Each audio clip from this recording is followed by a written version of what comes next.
क्या बोले स्वर्ग तनी अच्छा का कहीं हो हाँ हाथ जोड़ के अगर बहना लगे स्वर्ग सुनाए जा रहा बानी अच्छा लगी तो कमेंट में लिखा जा सब्सक्राइब करिए जा जरूर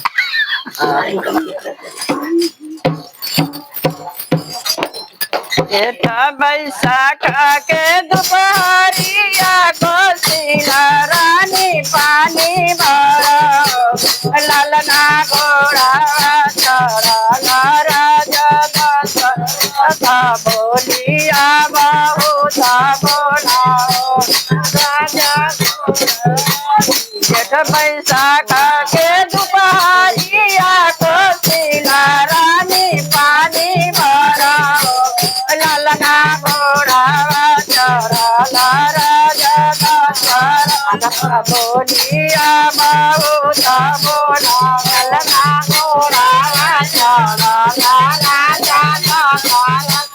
बोलिया बहुत लालना घोड़ा चरा राजा बोलिया बहुत बोला लालना घोड़ा चरा बोलिया बाबूता बोले करी हाउ तो दिया सके कर पतैया लालना के कर हाउ तो रानिया पानी के भरा नाले कर हाउ तू दिया सके पतैया लालना के पानी भरना के रानिया पानी के भरना दे लालना के रानिया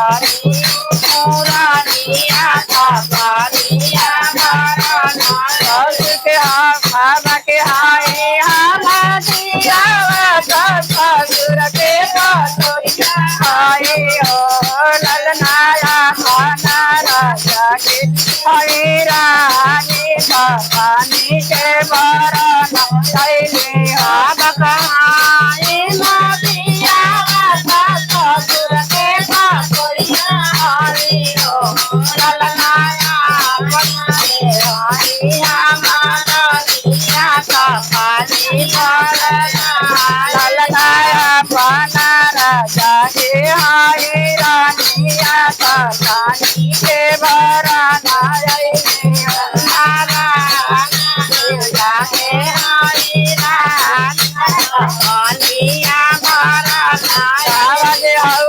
बैठा नारिया सटा उठ नारिया नाओ लालना का दे हऊ तो नारिया घूमे हो माया आई बहु हो माया जे हम कर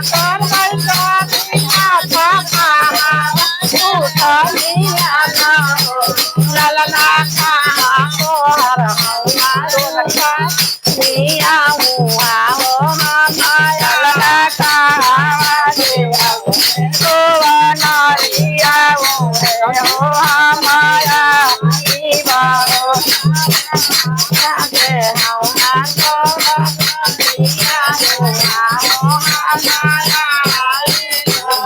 पर सखी दिया करे अरे पहरुआ तंग दे हो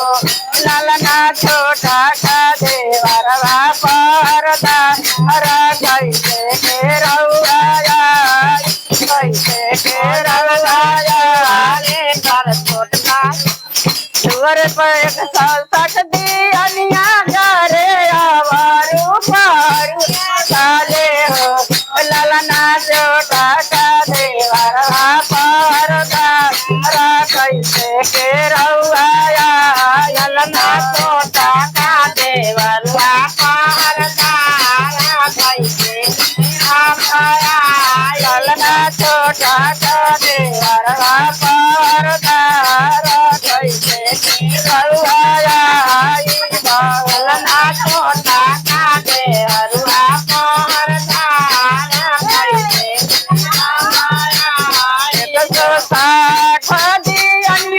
आई गया रूपर खाई बियो रानी छोटा कावैया पर धारा दुनो जनाया ललना छोटा